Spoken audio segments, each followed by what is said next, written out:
My guest talks about her growth journey and how her life has transformed over the years. Why you need to always stand for what you want and always speak up no matter what. You will want to watch this episode to the end.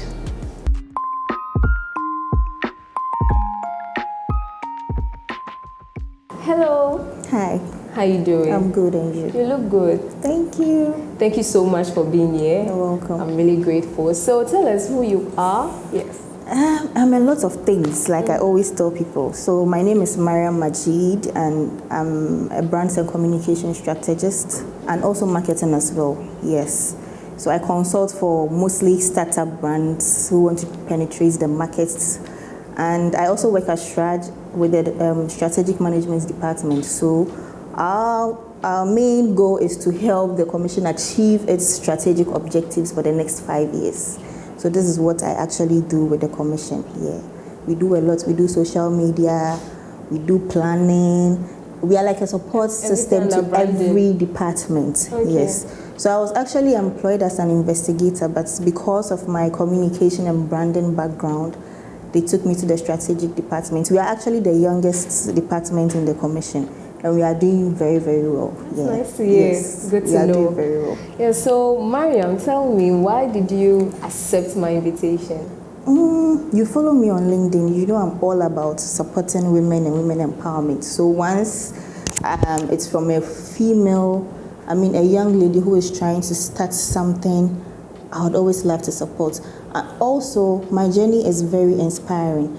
I actually don't do this outside. It's something personal I do. I have a lot of young ladies I talk to. People text me, seek for career guidance, education, relation, everything. Wow. So I know that coming here to share my story, especially from education to how I evolved to become who I am now, I know it's going to inspire a lot of people, because I've actually shared it several times and it's actually inspires. I'm glad. Thank you so much. I can't wait to go into the story. So tell us a bit about childhood. How was childhood for Mariam? Childhood, fortunately for me, I'm from, I don't know, my family is okay. Yes. I knew you were looking for the right way to say. My family is okay, so I didn't really struggle with childhood. And I would say that my parents are very supportive, especially my father. I haven't spoken to him about women empowerment. I don't know if he's a feminist, but I believe that he's a man who actually supports women. It's not just me. Growing up, I've watched him support his younger sisters who are doing very well. So I come from a family where, even though in those days women weren't really the school type, a woman is known to be in the kitchen, a woman is not supposed to go. But I have aunties who are doing so well. So growing up, I've seen women like that, and it has inspired me. I know that a woman can get to a certain stage in life and even do more. So I haven't allowed myself to be limited when it comes to certain things. Even though at a point in life, I wasn't so serious, but I believe that having these kind of people in your family, it actually helps you go a long way in life. Yes. Mm-hmm. So let's talk about that part of your life. Yes, that's the most interesting part. Yes, the part of your life that you were not serious, but then... So, growing up, I schooled at the Youngsters International School, the Adenta branch. I was very stubborn. Like, And the thing is, I knew I was smart. Even if I don't study, I'm not going to be repeated. I'll just find myself around the average group, so I wasn't studying. I finished GHS and I got admission to Tia Hamadia Senior High in Kumasi. And when I went to Kumasi, I don't know what happened. I just wasn't studying. My whole life was outing, do less, the unnecessary things that I wasn't supposed to be doing because I went to school to study, but I was doing other things. So I actually failed my WASI results. When I tell people my grades or I show, it's something that's I am not shy of, or I don't feel like I should hide, because it has actually transformed me.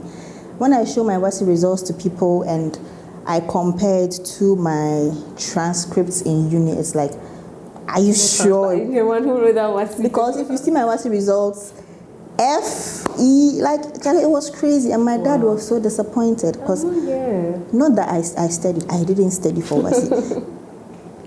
we could have a paper the next day and I'm sleeping or I'm out somewhere. I was just nonchalant. I don't know what was happening. So, but like I said, my parents are very supportive. Even though I didn't pass, my auntie had a friend in one of these nursing schools that I think she was the proprietress. So I went there for the interview and I passed. I wrote the exam, I passed. So I was supposed to go to the school. My dad actually paid the fees. I just told my dad that Daddy, I won't go. And at that time, I had gone to another school in Sania Senior High School to rewrite WASI. So I was just hoping the results would be better. So I can stand on that ground and tell my dad that nursing school needed that. And God being so good, the results were released a day before I was supposed to go to the nursing school, and the results were better. So I just told my dad I wasn't going to go. I can't be a nurse. You know, sometimes you know who you are. And this story I'm actually telling you is for people to know that you have to speak for yourself. Our parents are our parents. They are there to guide us. But sometimes you know yourself better. You just know you can't do this. So you don't allow yourself to be pushed into that space. Yeah. So I told my dad I'm not going. My aunties complained. You know how aunties are. And but they knew the results were out and it was better. So I applied for, I bought the UPSA forms. I applied. Because the results were not so good, I got admission into a diploma program, which was fine. So I started the diploma and I still wasn't serious. Sometimes, excuse me to say, I feel like sometimes the kind of people you find your company also influences you in a very positive or negative way. So I wasn't serious at all. So in UPS, when you do your diploma and you want to top up, I think there was a cutoff point of 3.0. If you have a 3.0 GPA and above, you continue from 300. Below, you go back to level 200 degree. So that was what happened to me. I actually went back to level 200 degree, and that was when I became serious. Wait, so after the WASI, failing all the papers, yes, that's not the point you got serious? No, sister. So when I went back to start degree in level 200, I actually, if you ask me what happened, I can't tell. I don't know what transfer, I don't know what happened. I just became serious. And when I wrote my first exam, I was surprised because A in chains, I was like, are you the same person? Am I the same person that's getting this? And I was like, okay.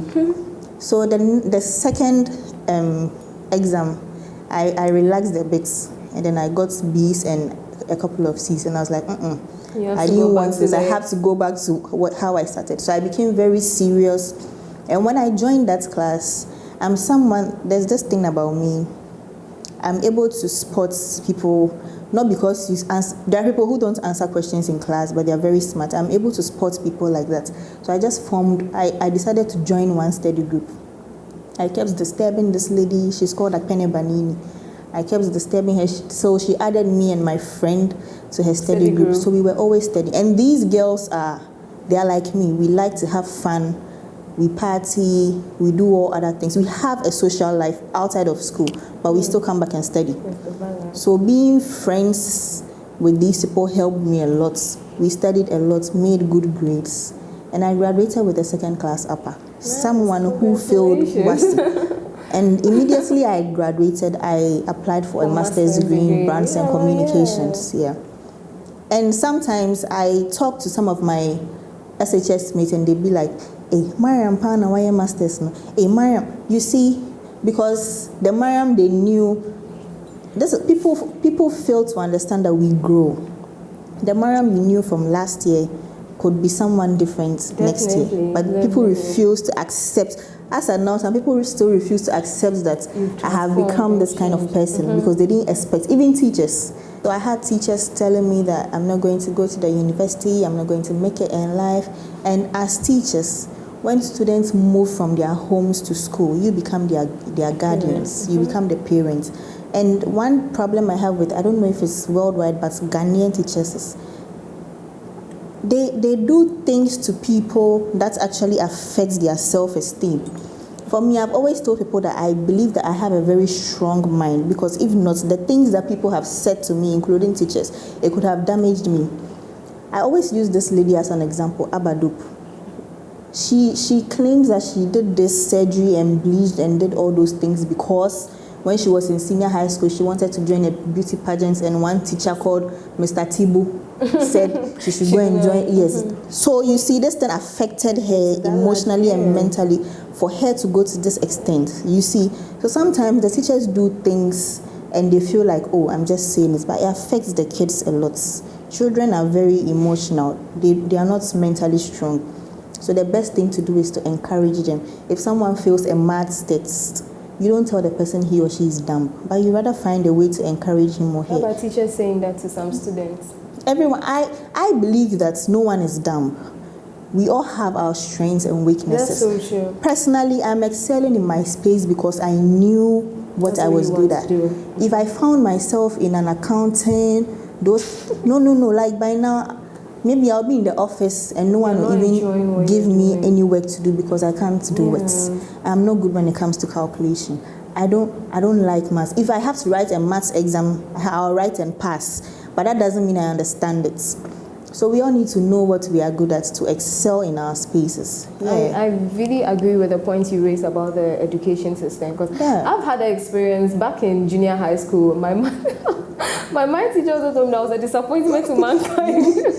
Such a statement, and I eventually told me that I'll not even get grade 2 in math, like expecting to get grade 5. But the person he was looking out to as the best student, I got the same grade with the person. It happens. Because those kind of statements are really... It's not good to compare, but sometimes when we sit back and look at ourselves and look at the people that were praised in school, were seen to be the ones who would be successful in life, we don't even know where they are. Yes, so I have a friend. Last time I was talking to one of my friends and he told me, even when he knows an answer in class, he doesn't want to raise his hand because growing up, when he was in lower primary, he had this teacher that just didn't like notness. So the man was always on him. Even when he answers a question, the man would insult him. So he has low self-esteem. The confidence is not there. He can't even come outside to be bold, yes, and all these things affect children in a very long.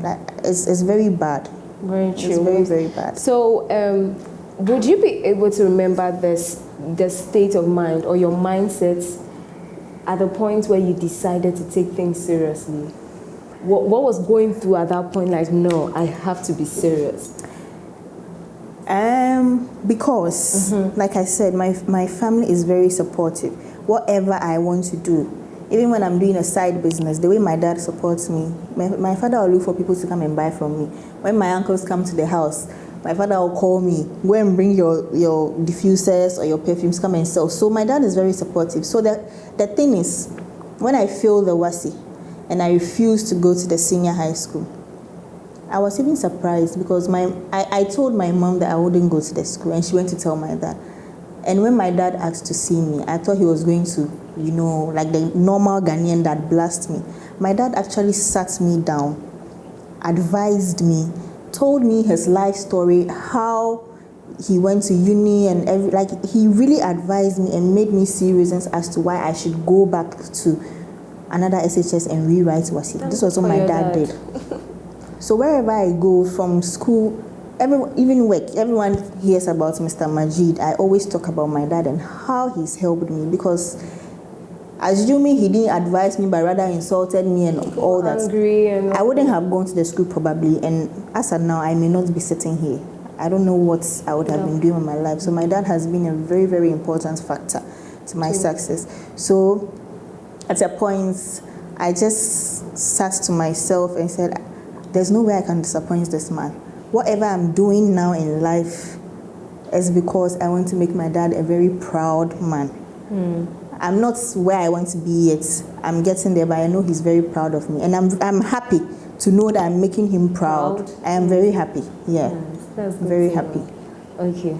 So have you ever taken a risk where it paid off for you? You knew this thing that you were doing is very risky. You can't tell the outcome. You don't know how it's going to be. But then you're still going to do it because, it's better to try than not do anything at all. Have you find yourself in any situation like that? Yeah. An example is me saying I just told him I'm not going to the nursing school. I didn't know what was going to happen. If my dad would have said, okay, stay in the house, I won't pay off school fees or whatever. So it was a risk. For a Ghanaian child, being able to open your mouth to tell your parents that I won't do this, it's a risk because you don't know the outcome. You don't know you actually can't tell their response. And in a Ghanaian household, someone who is a little girl or little boy who is able to speak up is mostly seen as disrespectful. Like I told you, some of my aunties complained about that. So I think that was a risk because I didn't know the outcome. I didn't know what my dad would have said. I just opened my mouth, and even though they had paid the school fees and everything, I just told my father I won't go. Yes, and I was glad that he understood me and he saw reasons as to why I shouldn't go to it. Because even from Tamale to the place is 4 hours, no reception. Okay. So you understand? Yes, you didn't want to go and there. Knowing myself, I can't be in that field. I can't be a nurse. I wouldn't. With your experiences so far in life, is that why you advocate for human rights? Because you're really talking about how it's very important to speak up, to be confident, to be bold when you are not okay with something. Is that why you are passionate about advocating for human rights? Yeah, with confidence, right? I believe confidence takes you places. That's another thing I learned from this lady I mentioned earlier, Akpene Banini. She's so confident. Confidence takes her places. I don't know how to explain this, but I wish she was here to speak for herself. She's just able to find her way out of almost every situation just because of how confidently she will speak, even if she's wrong. And I've seen people actually do things, just go places because of their confidence. Initially, I don't even think I'm confident, but I'm practicing confidence, yeah. Hers is serious. It takes you places. Me being able to tell my parents I'm not going to the nursing school, it's confidence. I was confident enough to have been able to speak for myself. I believe that everyone should practice confidence. It actually takes you places, yeah. How do you deal with emotional stress? Emotional stress. Sometimes when I'm emotionally stressed, maybe I just want to be alone, read a book, listen to music, or hop on a video call with some very good friends that I know will make me laugh. So sometimes my JHS mates, some of them are not in Ghana, but we still talk a lot. So we can have a conference call, talk about some of our past experiences in school, just things that would make me laugh. Or I would watch a movie, just to release the stress. So that's how you deal with your emotional stress. Yeah. I also want to know. I want to talk about another risk I took. It didn't help me, but this is to make. You see, when I finished uni and I was doing my service, these Get Rich scheme. I don't want to mention the name, but I said I wanted to learn how to trade. So I joined this trading, I don't want to mention the name like I said, invested my money and Charlie. Everything went down the drain. For me, I wanted to make money. I was in a hurry to make money. So I'm not saying trading is very good if you understand and you know what you're doing. That's true. But you don't go into something when you don't understand it's very wrong. That was the mistake. Fast. Yes, that's the mistake I made. I didn't really know much about it. I didn't understand the concepts, but I wanted to make money. So I went to invest my money. I even took some of the money from my dad. I went to invest money, hoping to become rich. And in fact, I lost a whole lot. But with that, like I said, I always see my failures as learning experiences. So because of that, now I know that before I get into anything, especially financially, I have to make sure I understand what I am going into. Yes. So yeah, that's another risk you took. That's a risk. So we'll be wrapping up very soon. How do you deal with setbacks or another word, failures when you are faced with challenges, failures? How do you deal with them? What do you say to yourself? What do you do at that point? How do you keep yourself going? I don't see them as failures and setbacks because when I look back, when I think about my past, everything that didn't work out for me came out to be something good. So me not passing WASI, at that time, that age, I was around 17, entering 18, I think. The mindset that I had, I always say that, okay, maybe it was God's doing because if I had got the best of grades and entered uni at that time with the mindset that I had, it wouldn't have helped at all. So me staying home, going to rewrite again, it was all helping me grow. It was making me see certain things differently. It was framing my mind and getting me ready. I mean, I wasn't so matured like I am now when I entered uni, but I was better than at that age where I completed WASI. So I don't see those moments as failures, because everything that I have failed at has actually made me a very better person, because I learned from experiences a lot. When I make this mistake, I try my possible best not to repeat it. So when you learn from your mistakes, you come back better, because you don't repeat those mistakes again. Yeah. So that's how you define them. They are part of the success. Yeah. So I believe everyone at all, when you make a mistake, when you feel at something, you shouldn't see yourself as a failure. You should practice positive affirmations. You should learn how to speak positivity into your life. One thing about me is that I believe that the mindset is very powerful. I do agree with that. I always speak positively. So much. I can be there and say, oh, me, I'll become this. I'm not God. But from the time that I finished my first degree up till now, things you've mentioned, everything that I have mentioned is coming in place for me. Like everything I've said I'll do, it's actually happening. And I believe it's not because I am super powerful, it's because I believe in God and I speak positivity into my life, and it keeps manifesting. Whatever you say, it actually happens to you. Whatever you believe. And it doesn't mean you should say and believe and just be there. While you are saying it and believing, you need to work towards it. So when people say, Mariam, you like school, or Mariam, you like this, you are too serious, blah, blah, blah. I tell them, I'm telling you, you are too serious. You see life. I always tell people that I have a vision. I have a dream, and I have to work towards it. If you want to build a mansion, a story building, you need to lay a foundation and start from somewhere. You need to keep going till you get the full building. You can't want a story building and just lay a foundation and be there. Who do you want to complete the building for you? So you need to keep building yourself up till you get to where you want to get to. Yeah. That's so true.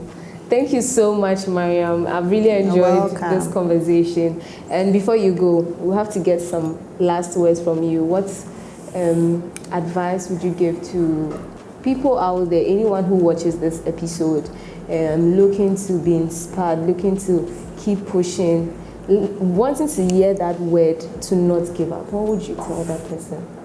All I'll say is that you should believe in yourself. You should know that everyone that you look up to, everyone you aspire to be like has once failed. We all fail, and we need to learn from our failures. We need to see them as learning experiences. Everyone has failed in life before. At a point, if it's business, career-wise, education, everyone fails. So when you fail, you don't need to feel like that's the end of life. You can always pick up and pick your failures, learn from them, and then come back better. And it doesn't mean just once. You can fail once, you can fail twice, it could even be 3 times, but you keep learning from those failures, and when you come back bigger and better. Thank you so much. You're welcome. Really important and powerful words. Thank you so much for being here. Thank you and too. I've enjoyed this conversation. I enjoyed it too.